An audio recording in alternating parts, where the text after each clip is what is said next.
ఉంటే మనకి మేలు కలుగుతుంది, ఎవరు మన బ్రతుకుల్లో ఉంటే దీవెన కలుగుతుందో ఈ వాక్యము ఆధారంగా ఈ మధ్యాహ్న కాల సమయంలో దేవుడు మనతో మాట్లాడడానికి ఆయన ఇష్టపడుతూ ఉన్నారు. దేవునికి స్తోత్రం.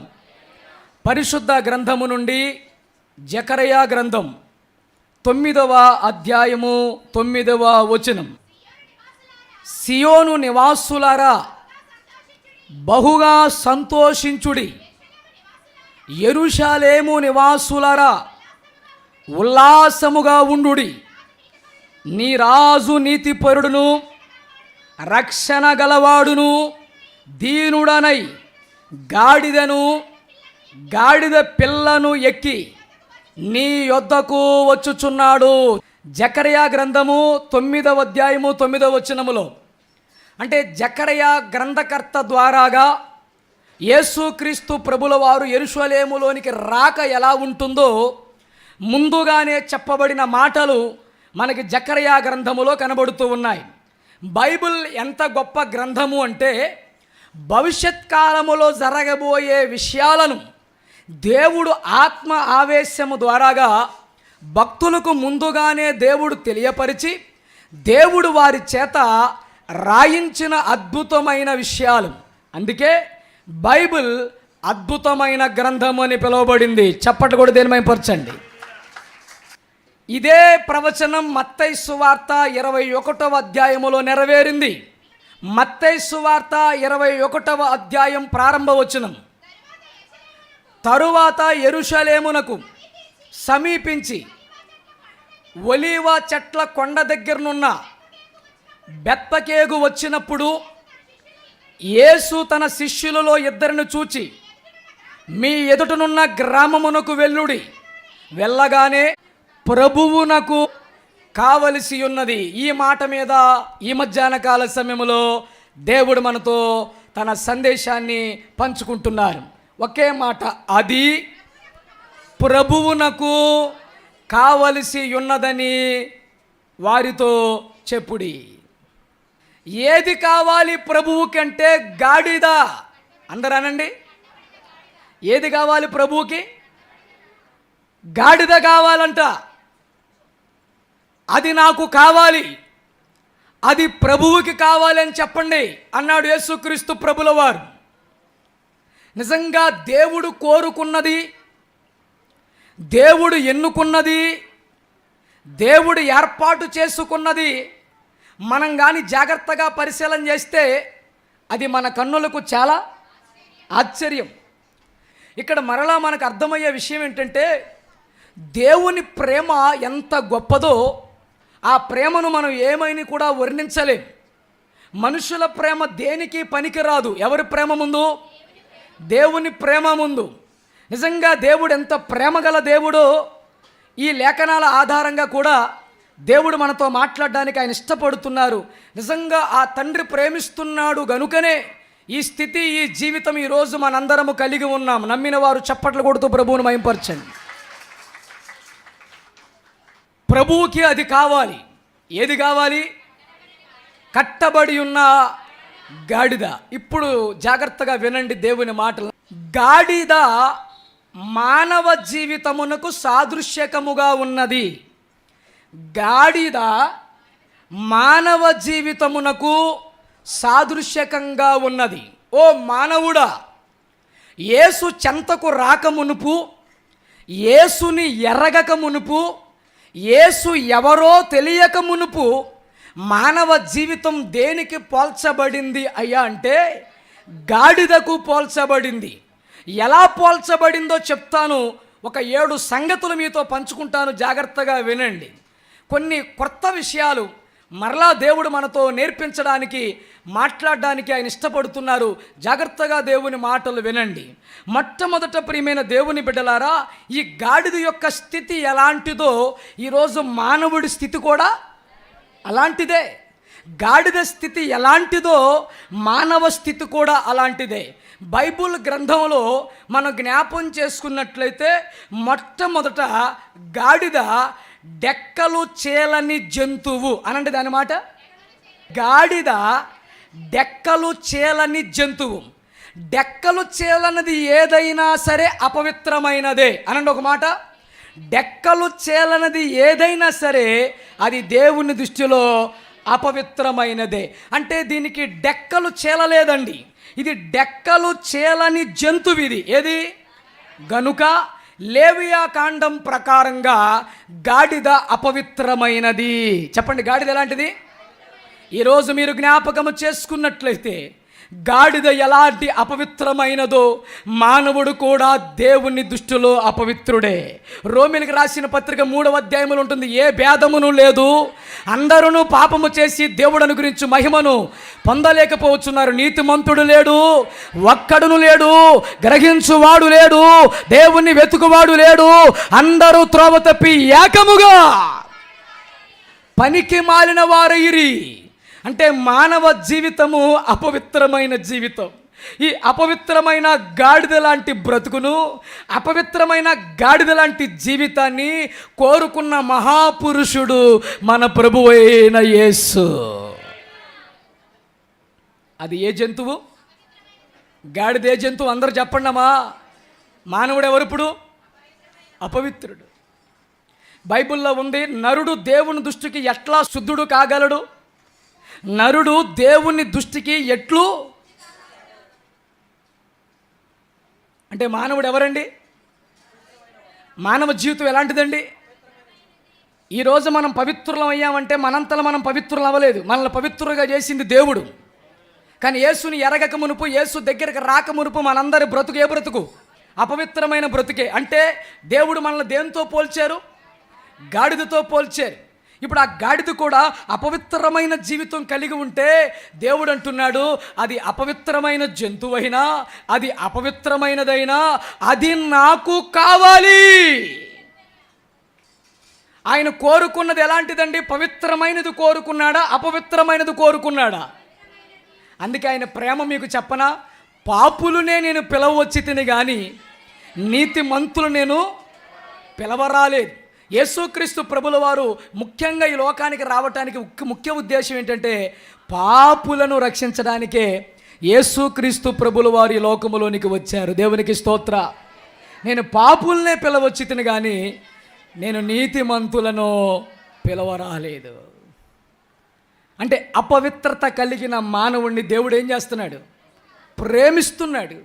అపవిత్రత కలిగిన మానవుణ్ణి నువ్వు నాకు కావాలి, నువ్వు నాకు అవసరం, నీవే నాకు కావాలి. మనుషులు ఎవరు కోరుకుంటారా? మనుషులు ఎవరు కూడా దేవుడు కోరుకున్నట్లుగా కోరుకోరు. ఇంకొకటి, దేవుడు ప్రేమించినట్లుగా మనుషులు ఎవరు కూడా ప్రేమించరు. కానీ దేవుడు కోరుకుంటున్నాడండి అపవిత్రమైన గాడిదను. ఈరోజు నీవు కూడా అపవిత్రంగా ఉన్నావా? గాడిద లాంటి జీవితం నువ్వు జీవిస్తున్నావా? అయినప్పటికీ యేసు నిన్ను ప్రేమిస్తున్నాడు. నీవు యేసయ్యకు కావాలి.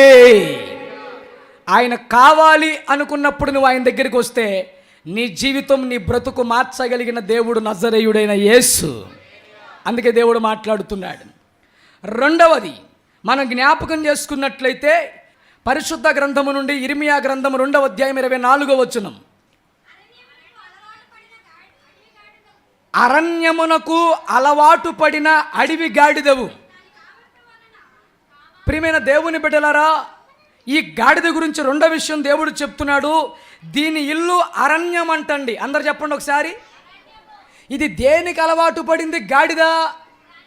ఈ గాడిద దేనికి అలవాటు పడిందంటే, అమ్మా వినండి, అరణ్యమునకు. ఒక మాట ఇటు వినండి, అరణ్యము అనగా లోకము. అందరు చెప్పండి ఒకసారి. అరణ్యము అనగా లోకం.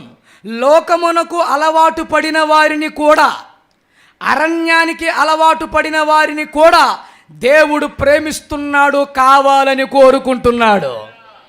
ఇది అరణ్యానికి అలవాటు పడిందంట గాడిద.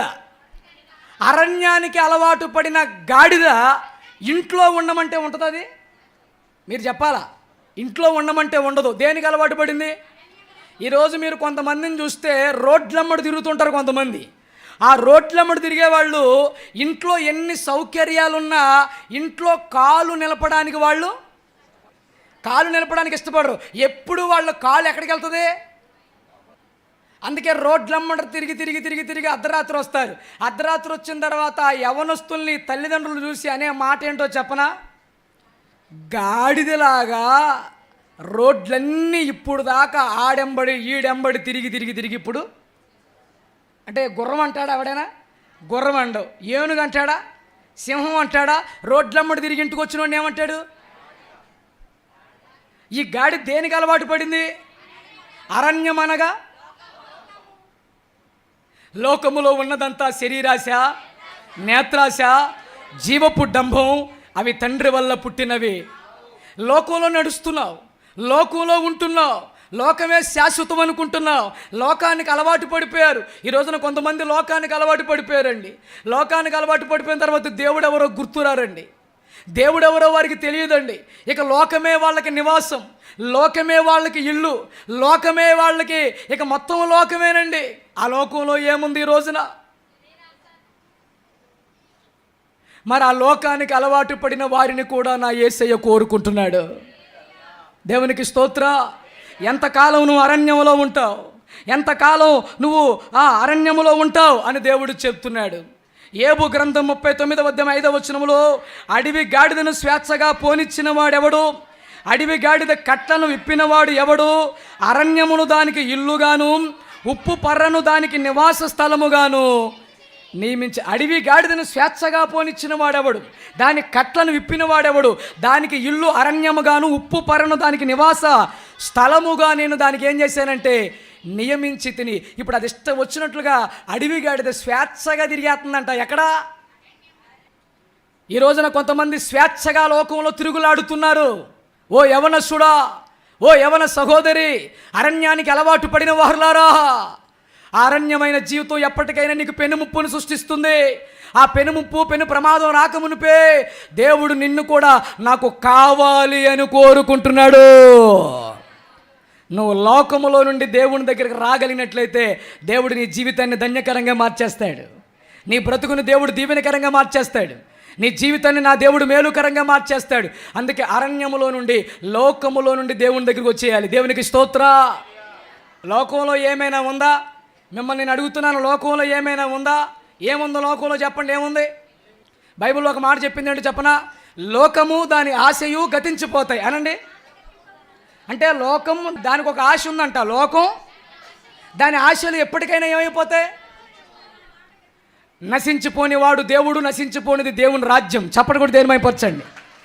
ఇప్పుడు నశించిపోయేవి కావాలా, నశించిపోనివి కావాలా? నశించిపోయేవి కాదు మనకు కావాల్సింది, నశించిపోనవి మనకి అవి ఇవ్వటానికి దేవుడు ఇష్టపడుతున్నాడు. దేవునికి స్తోత్ర. అందుకే ఏ ఒక్కరు నశించిపోవటం దేవునికి, నశించిన దానిని వెతకి రక్షించడానికే మనుష్య కుమారుడుగా యేసుక్రీస్తు ప్రభుల వారి లోకములోనికి వచ్చారు. నిజంగా మన జీవితం వెనక్కి వెళితే, ఒక్కసారి కానీ మన జీవితాన్ని మనం పరిశీలన చేసుకుంటే నిజంగా మనం గాడిద లాంటి వాళ్ళమే. మన బ్రతుకులు గాడిద వంటి బ్రతుకులే, మన జీవితాలు గాడిద వంటి జీవితాలే. కానీ ఇలాంటి భయంకరమైన పరిస్థితుల్లో ఉన్న మనల్ని దేవాతి దేవుడు కోరుకున్నాడు. అందరు చెప్పండి, దేవుడు ఏం చేశాడండి? కోరుకున్నాడు. మూడవది, గాడిద సాధు చేయబడనిది. అందరూ అనండి, సాధు చేయబడనిది. అంటే దానికి సాధు చేయబడే గుణము లేదండి దానికి. ఇంకా చెప్పాలంటే మొండిది, ఇంకా చెప్పాలంటే తిరుగుబాటు చేయునది. అది మొండిది, అది తిరుగుబాటు చెప్పండి చేయునది, అది సాధు చేయబడనిది. దాన్ని సాధు చేయగలిగిన వాడు దేవుడే.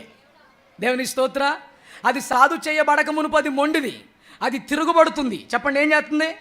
తిరగబడుతుంది. అందుకే యోబు గ్రంథం 39:7 ఇందాక మీరు చదివిన దగ్గరే, పట్టణపు కోలాహలములను అది తోలువాని కేకలది. మనోడు తోలుకుంటాడు కానీ ఆడి కేకలు దీనికి ఏం పట్టవు. దేనికి? నీ కేకలు నీవేరా బాబు, నా ప్రయాణం నాదే, నీ భాష నీదే, నా భాష నాదే అంటే. ఎందుకంటే ఇది మొండిది. ఏది? పట్టణపు కోలాహలం అంటే పట్టణంలో ఎంత కోలాహలంగా ఉన్నా, పట్టణంలో ఎన్ని జయదులున్నా దీని పని మాత్రం దీందే. ఏది? పట్టణంలో కోలాహలం ఎందుకు జరుగుతుంది అన్న ఆలోచన అయినా ఉండాలిగా, దీనికి ఉండదు. దీనికి అవేమి అక్కర్లా, వినబడవు దీనికి. ఇది మొండిది, ఇది తిరుగుబాటు. ఈరోజు మానవుడు కూడా దేవుని దగ్గర తిరుగుబాటు చేస్తున్నాడు. దేవునికి ఏమాత్రం లోబట్ల, మొండివాడు. అందుకే బైబిల్లో రాశారు, నేను పిల్లలను పెంచాను, పెద్దవారిని చేశాను, వారు నా మీద తిరుగుబడి ఉన్నారు, నా మీద వారు తిరుగుబాటు చేస్తున్నారు అని చెప్పాడు దేవుడు. తిరుగుబాటు చేసేవారిని కూడా అంటున్నాడు, మీరు నాకు కావాలి అంటున్నాడు. దేవుని స్తోత్ర. మొండి వారిని కూడా దేవుడు మీరు నాకు కావాలి అంటున్నారు. సాధు చేయబడని వారిని కూడా మీరు నాకు కావాలి. తిరగబడే స్వభావం కలిగిన నిన్ను లోబడే వ్యక్తిగా మార్చేస్తా. మొండిగా ఉంటున్న నిన్ను కూడా నీ జీవితాన్ని దీనుడిగా మార్చేయగల శక్తి, సామర్థ్యం కలిగిన దేవుడు ఇక్కడ ప్రకటించబడుతున్న నజరేయుడైన యేసు. ఎంతకాలం మొండిగా తిరుగుతావు? ఎంతకాలం తిరుగుబాటు చేస్తావు? ఎంతకాలం దేవునికి వ్యతిరేకంగా ఉంటావు? దేవుని కేకలు అనగా దేవుని మాటలు వినకుండా ఎన్ని సంవత్సరాలను ముందుకు వెళతావు? అలాంటి గాడిదని అంటున్నాడు, అది ప్రభువునకు కావలసి ఉన్నది, అది నేను కోరుకుంటున్నాను, అది నాకు కావాలి అంటున్నాడు దేవుడు. దేవునికి స్తోత్ర. 4వ మాట చెప్తున్నాను. గాడిద పర్వత పంక్తిలో మేత మేస్తుంది. దాని మేత అది మేసేది పర్వత పంక్తిలోనే. చెప్పండి ఎక్కడ? అది గాడిద మేసేది పర్వత పంక్తిలోనే. ఇక్కడ ఒక విషయం చెప్తున్నా వినండి. పర్వత పంక్తిలో రాళ్ళు రప్పల తప్ప పచ్చదనం అనేది ఉండదు. అనండి మాట. పర్వత పంక్తిలో రాళ్ళు రప్పలు తప్ప ఏముండదమ్మా? పచ్చదనం ఉండదు. ఇప్పుడు దీని మేత పర్వత పంక్తిలో ఉంటే ఇది ఎప్పటికైనా బక్క చిక్కిపోద్ది, ఇది ఎండిపోద్ది, దీని ఎముకలన్నీ బయటికి పొడుచుకొస్తాయి, ఏమాత్రం కూడా దీనిలో జీవం అనేది ఉండదు.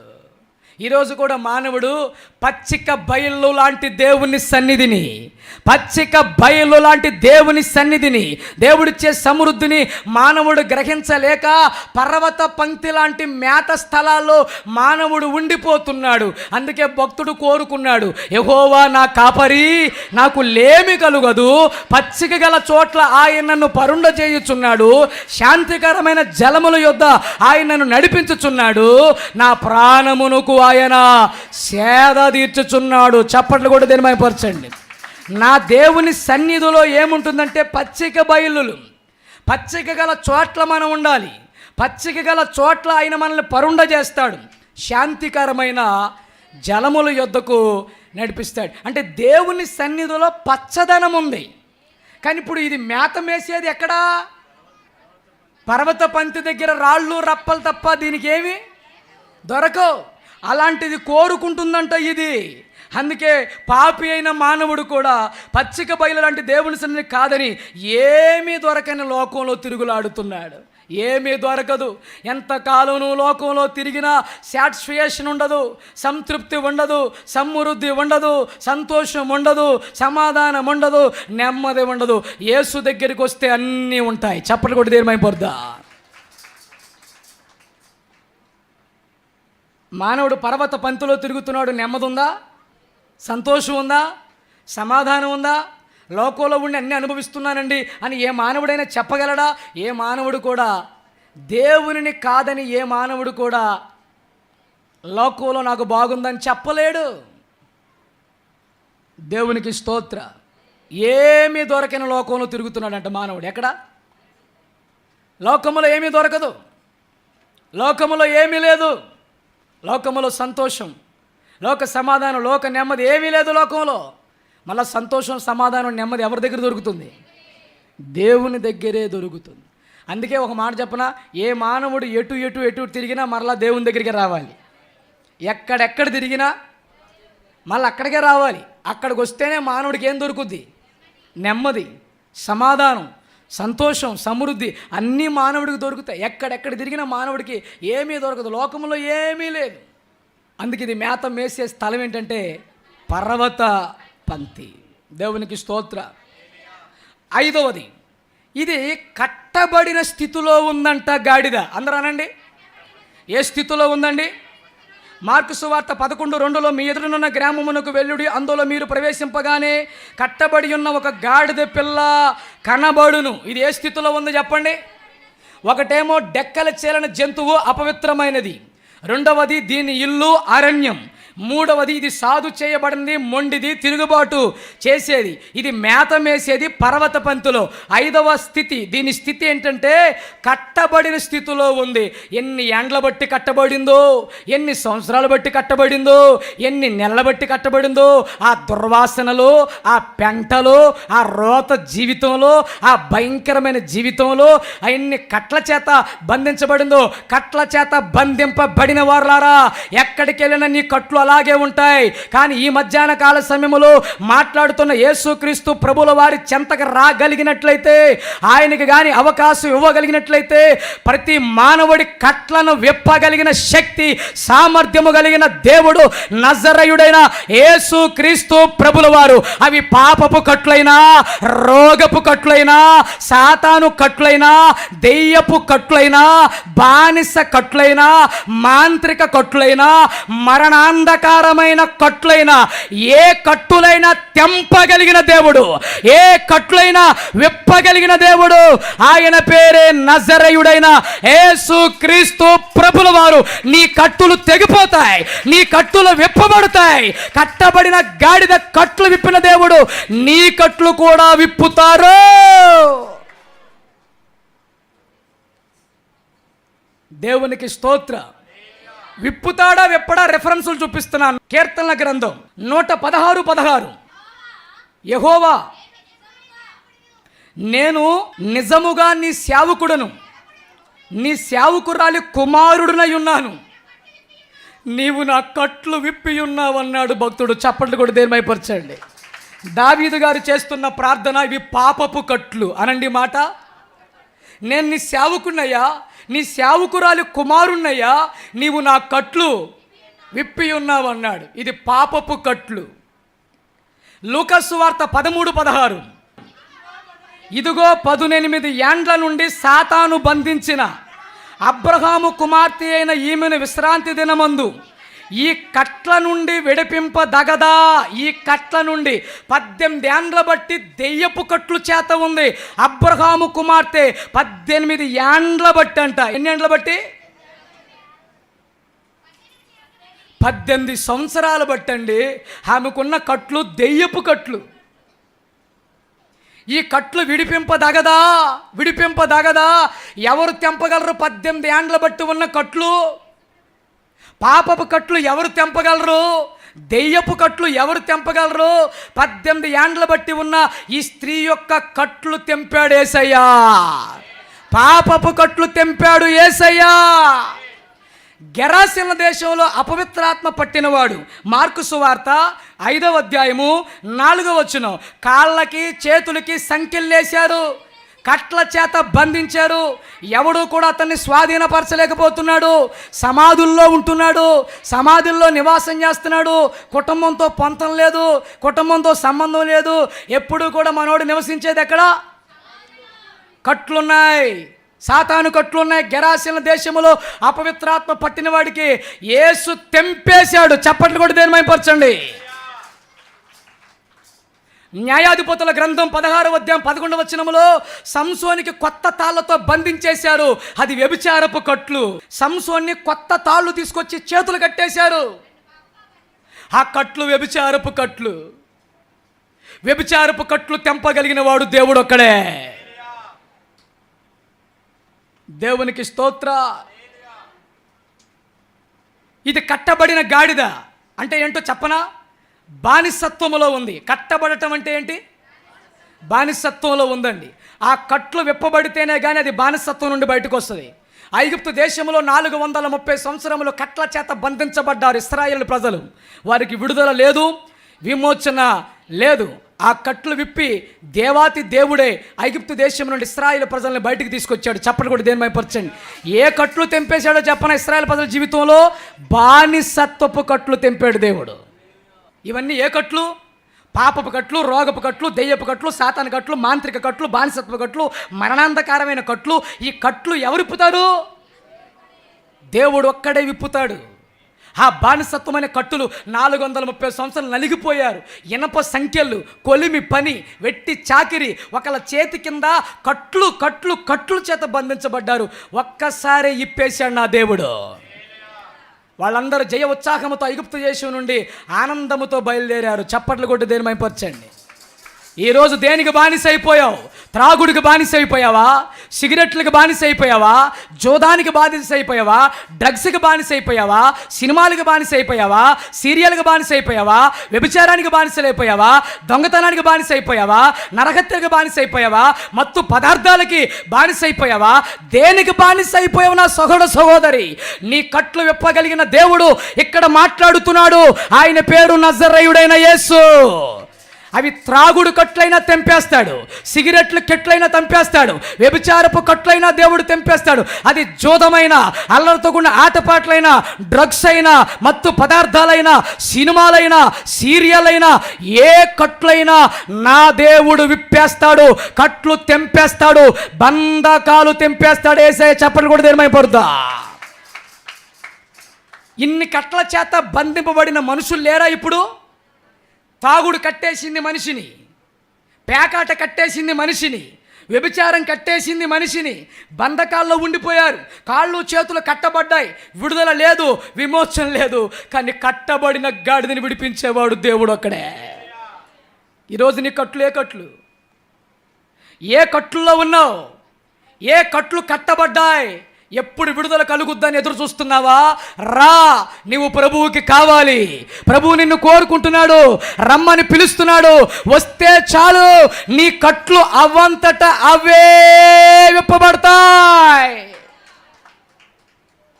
నీ కట్లు విప్పబడతాయి. నిన్నెవరు విప్పలేరు, నిన్నెవరు విడిపించలేరు, నీ కట్లు ఎవరు తెంపలేరు.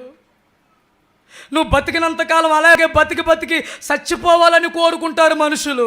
కానీ నువ్వు అలా చచ్చిపోవటం దేవుడికి ఇష్టం లేదు.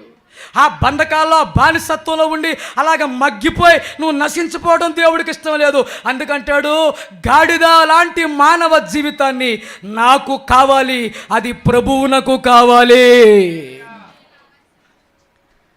అది ప్రభువునకు కావాలి. దేవునికి స్తోత్రం. యోహాను సువార్త 11:44 మరణపు కట్లు తెంపేశాడు దేవుడు. మరణపు కట్లు తెంపేశాడు. యోహాను సువార్త 11:44. చనిపోయిన వాడు కాళ్ళు చేతులు పేత వస్త్రములతో కట్టబడిన వాడై, లాజరు చనిపోయిన తర్వాత కాళ్ళు చేతులు కట్టేశారండి. ఎవరికి? కట్టబడిన తాళ్ళతోనే వచ్చేసాడు సజీవంగా బయటికి. మరణపు కట్లు తెంపాడు. లాజరు యొక్క కట్లు. మరణమా, నీ ముళ్ళెక్కడా? మరణమా, లాజరు మరణపు కట్లు తెంపాడు. మరణానికి సమీపంగా వెళ్ళినా, మరణ అపాయపు అంచుల్లోనికి వెళ్ళిన ఆ కట్లు కూడా దేవుడు తెంపేస్తాడు.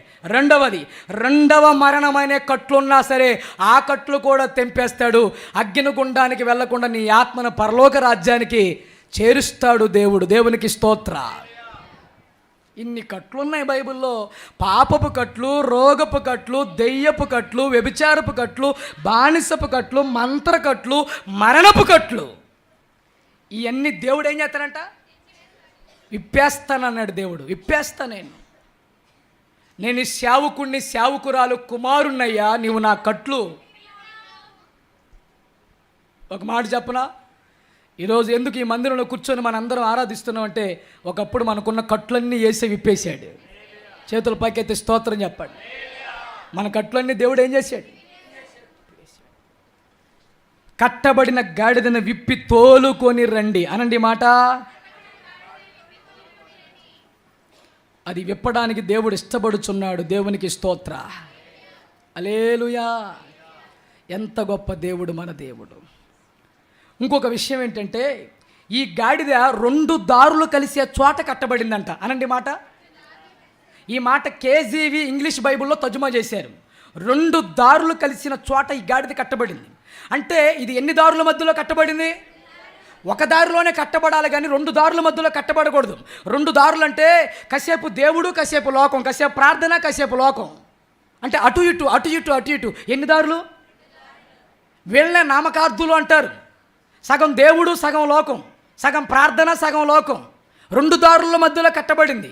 2 దారుల మధ్యలో కట్టబడిన గాడిదని కూడా దేవుడు ఇది నాకు కావాలి, అందుకే ప్రకటన గ్రంథం 3వ అధ్యాయం 15వ వచనములో నీ క్రియలు నేను ఎరుగుదును, నువ్వు చల్లగానైనను వెచ్చగానైనను లేవు, చల్లగానైనను వెచ్చగానైనను ఉండిన మేలు, కానీ నువ్వు నిలువెచ్చని స్థితిలో చల్లగా లేరంట. మరి ఎక్కడున్నారు తల్లి? ఇటు చల్లగా లేరు, నిలువెచ్చని స్థితిలో ఉన్నారు.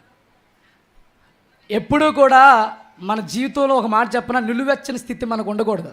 మా పూర్తి చిరునామా పాస్టర్ ఎం సాల్మన్ గారు, పాస్టర్ ఎం ప్రభురాజు గారు, పరిశుద్ధాత్మ అగ్ని సహవాసము యేసుకృప ప్రార్థనా మందిరం, పెద్ద వీధి 6వ వార్డ్, గుడివాడ, కృష్ణా జిల్లా, ఆంధ్రప్రదేశ్. Pin code 521301.